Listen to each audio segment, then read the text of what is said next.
Barbe bleue de Charles Perrault. Il était une fois un homme qui avait de belles maisons à la ville et à la campagne, de la vaisselle d'or et d'argent, des meubles en broderie et des carrosses tout dorés. Mais, par malheur, cet homme avait la barbe bleue. Cela le rendait si laid et si terrible qu'il n'était femme ni fille qui ne s'enfuit devant lui. Une de ses voisines, dame de qualité, avait 2 filles parfaitement belles. Il lui en demanda une en mariage en lui laissant le choix de celle qu'elle voulait lui donner. Elle n'en voulait point toutes 2 et se le renvoyait l'une à l'autre, ne pouvant se résoudre à prendre un homme qui eut la barbe bleue. Ce qui les dégoûta encore, c'est qu'il avait déjà épousé plusieurs femmes et qu'on ne savait ce que ces femmes étaient devenues.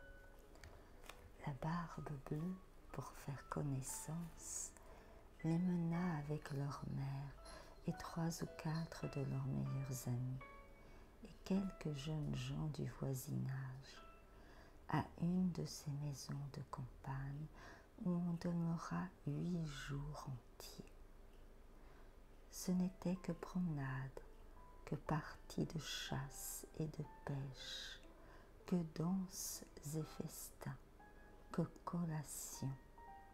On ne dormait point et on passait toute la nuit à se faire des malices les uns aux autres. Enfin, tout alla si bien que la cadette commença à trouver que le maître du logis n'avait plus la barbe si bleue et que c'était un fort honnête homme. Dès qu'on fut de retour à la ville, le mariage se conclut. Au bout d'un mois, la barbe bleue dit à sa femme qu'il était obligé de faire un voyage en province de 6 semaines au moins, pour une affaire de conséquence, qu'il la priait de se bien divertir pendant son absence, qu'elle fit venir ses bonnes amies, qu'elle les menât à la campagne si elle voulait, que partout elle fît bonne chère. Voilà, lui dit-il, les clés de 2 grands garde-meubles. Voilà celle de la vaisselle d'or et d'argent, qui ne sert pas tous les jours. Voilà celle de mes coffres forts, où sont mon or et mon argent. Celle de mes cassettes, où sont mes pierreries. Et voilà le passe-partout de tous les appartements. Pour cette petite clé-ci, c'est la clé du cabinet au bout de la grande galerie de l'appartement. Bas. Ouvrez tout, allez partout. Et pour ce petit cabinet, je vous défends d'y entrer. Et je vous le défends de telle sorte que, s'il vous arrive de l'ouvrir, il n'y a rien que vous ne deviez attendre de ma colère. Elle promit d'observer exactement tout ce qui lui venait d'être ordonné. Et lui, après l'avoir embrassée, monte dans son carrosse et part pour son voyage.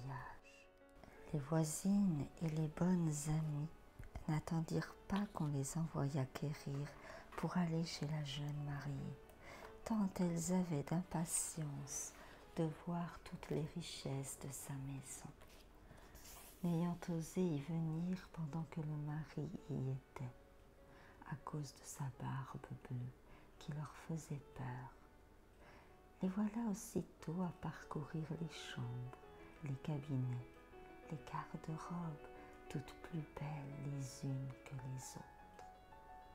Elles montèrent ensuite au garde-meuble, où elles ne pouvaient assez admirer le nombre et la beauté des tapisseries, des lits, des sofas, des cabinets, des guéridons, des tables et des miroirs, où on se voyait depuis les pieds jusqu'à la tête, et dont les bordures, les unes de glace, les autres d'argent et de vermeil doré, étaient les plus belles et les plus magnifiques qu'on n'eût jamais vues. Elle cessait d'exagérer et d'envier le bonheur de leur amie, qui cependant ne se divertissait point à voir toutes ces richesses, à cause de l'impatience qu'elle avait d'aller voir le cabinet de l'appartement bas. Elle fut si pressée de sa curiosité que, sans considérer qu'il était malhonnête de quitter sa compagnie, elle descendit par un escalier dérobé, et avec tant de précipitation qu'elle pensa se rompre le cou 2 ou 3 fois. Étant arrivée à la porte du cabinet, elle s'y arrêta quelque temps, songeant à la défense que son mari lui avait faite, et considérant qu'il pourrait lui arriver malheur d'avoir été désobéissante. Mais la tentation était si forte qu'elle ne put la surmonter. Elle prit donc la petite clé et ouvrit en tremblant la porte du cabinet. D'abord, elle ne vit rien parce que les fenêtres étaient fermées. Après quelques moments, elle commença à voir que le plancher était tout couvert de sang caillé, dans lequel se miraient des corps de plusieurs femmes mortes et attachées le long des murs. C'étaient toutes les femmes que la Barbe Bleue avait épousées et qu'il avait égorgées l'une après l'autre. Elle pensa mourir de peur et la clé du cabinet qu'elle venait de retirer de la serrure lui tomba de la main. Après avoir un peu repris ses sens, elle ramassa la clé, referma la porte et monta à sa chambre pour se remettre un peu, mais elle n'en pouvait venir à bout tant elle était émue. Ayant remarqué que la clé du cabinet était tachée de sang, elle l'essuya 2 ou 3 fois, mais le sang ne s'en allait point. Elle eut beau la laver et même la frotter avec du sable et du grès, il y demeura toujours du sang, car la clé était faite, et il n'y avait pas moyen de la nettoyer tout à fait. Quand on ôtait le sang d'un côté, il revenait de l'autre. La Barbe Bleue revint de son voyage dès le soir même et dit qu'il avait reçu des lettres dans le chemin, qui lui avaient appris que l'affaire pour laquelle il était parti venait d'être terminée à son avantage. Sa femme fit tout ce qu'elle put pour lui témoigner qu'elle était ravie de son prompt retour. Le lendemain, il lui redemanda les clés et elle les lui donna, mais d'une main si tremblante qu'il devina sans peine tout ce qui s'était passé. « D'où vient, lui dit-il, que la clé du cabinet n'est point avec les autres ? » « Il faut, dit-elle, que je l'ai laissée là-haut sur ma table. » « Ne manquez pas, dit la Barbe Bleue, de me la donner tantôt. » Après plusieurs remises, il fallut apporter la clé. La Barbe Bleue, l'ayant considérée, dit à sa femme : « Pourquoi y a-t-il du sang sur cette clé ? » « Je n'en sais rien, répondit la pauvre femme, plus pâle que la mort. « Vous n'en savez rien, reprit la Barbe Bleue. Je le sais bien, moi. Vous avez voulu entrer dans le cabinet. Eh bien, madame, vous y entrerez aussi, et vous irez prendre place auprès des dames que vous y avez vues. » Elle se jeta aux pieds de son mari en pleurant et en lui demandant pardon avec toutes les marques d'un vrai repentir de n'avoir pas été obéissante. Elle aurait attendri un rocher, belle et affligée comme elle était. Mais la Barbe Bleue avait un cœur plus dur qu'un rocher. « Il faut mourir, madame, lui dit-il, et tout à l'heure. »« Puisqu'il faut mourir, répondit-elle en le regardant, les yeux baignés de larmes, donnez-moi un peu de temps pour prier Dieu. »« Je vous donne un demi-quart d'heure, reprit la Barbe Bleue, mais pas un moment davantage. » Lorsqu'elle fut seule, elle appela sa sœur et lui dit « Ma sœur Anne, monte, je te prie, sur le haut de la tour pour voir si mes frères ne viennent point. Ils m'ont promis qu'ils viendraient me voir aujourd'hui, et si tu les vois, fais-leur signe de se hâter. » La sœur Anne monta sur le haut de la tour, et la pauvre affligée lui criait de temps en temps « Anne, ma sœur Anne, ne vois-tu rien venir ?»